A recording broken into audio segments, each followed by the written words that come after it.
କ'ଣ ଭାବୁଛୁ ମୁଁ ତୋତେ ଭୁଲିଗଲିଣି? ଜମା ନୁହେଁ। ତୁ ତ ମୋତେ ଭୁଲିନୁ, ମୁଁ କେମିତି ତୋତେ ଭୁଲିଯିବି? ବରଂ ଏବେ ତୁ ମୋର ବେଶୀ ବେଶୀ ମନେ ପଡ଼ୁଛୁ। କେବେ ନିଦରେ ଶୋଇଥିବା ବେଳେ ସ୍ୱପ୍ନରେ ଆସିଯାଉଛୁ, ତ କେବେ ମୋବାଇଲ ଭିତରେ ଥିବା ସ୍ମୃତିରେ ସାମ୍ନାକୁ ଆସିଯାଉଛୁ।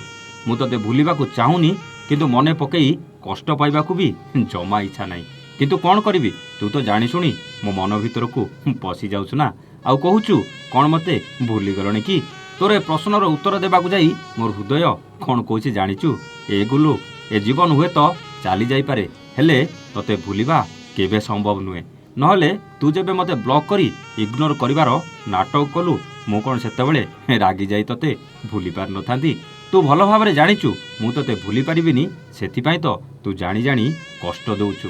ମୁଁ ବୁଝୁଛି ତୋ ପ୍ରତି ଅନେକ ପ୍ରତିବନ୍ଧକ ଅଛି, ହେଲେ ତୁ କ'ଣ ଚାହିଁଲେ ଥରେ ପଚାରି ପାରନ୍ତୁନି କେମିତି ଅଛ, ଭଲ ଅଛ ତ? ଏକଥା ତୁ ସାମ୍ନାକୁ ଆସି କହିବା ଦରକାର ନାହିଁ। ଥରେ ମୋବାଇଲ ନମ୍ବରଟା ଡାଏଲ୍ କରି ଦେଖ, ଗୋଟେ ଥରରେ ତୋ କଲ୍ଟା କେମିତି ରିସିଭ୍ କରିବି। ଯଦି ତୋତେ ଡର ଲାଗୁଛି ମୋ ନମ୍ବର ଥରେ ଅନବ୍ଲକ୍ କରିଦେ।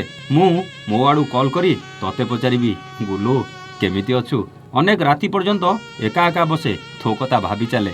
ପୁଣି ଶୋଇବାକୁ ବେଡ୍ ଉପରକୁ ଯାଏ, ହେଲେ ସେ ନିଦଟା ଜମା ଆସେନି ରେ।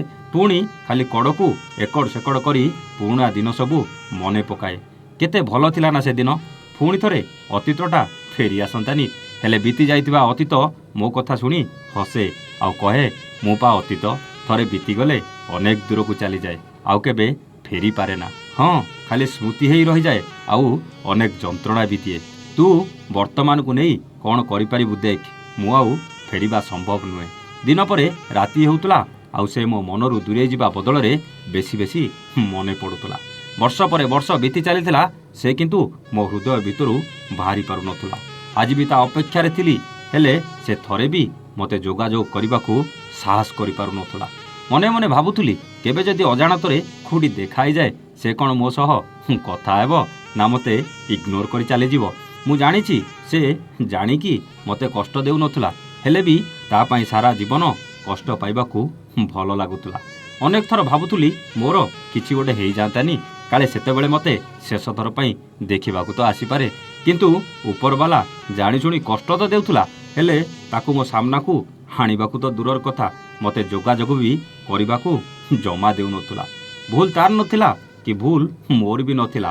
ଆମ ଦୂରତା ପାଇଁ କେବଳ କାହାର ଈର୍ଷା ଥିଲା, ଆମ ଦୂରତା ପାଇଁ କେବଳ କାହାର ସନ୍ଦେହ ଥିଲା, ଆଉ ଆମ ଦୂରତା ପାଇଁ କେବଳ କାହାର ଗର୍ବ ଆଉ ଅହଙ୍କାର ଥିଲା, ଯାହାକୁ ସେ ସହିବା କଷ୍ଟକର ଥିଲା।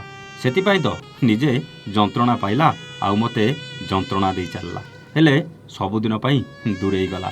ଏ କୋଉ କାହାଣୀ ନଥିଲା ଆଜ୍ଞା, କାହା ମନର କଥା ଥିଲା, ଯାହାକୁ ସଜେଇ ମୋ କଣ୍ଠରେ ଖାଲି ପଢ଼ିବାର ଥିଲା। ହେଲେ ଆପଣଙ୍କୁ କେମିତି ଲାଗିଲା କମେଣ୍ଟ କରି ଜଣେଇଲେ ହେଲା। ରହୁଛୁ, ନମସ୍ତେ, ଜୟ ଜଗନ୍ନାଥ।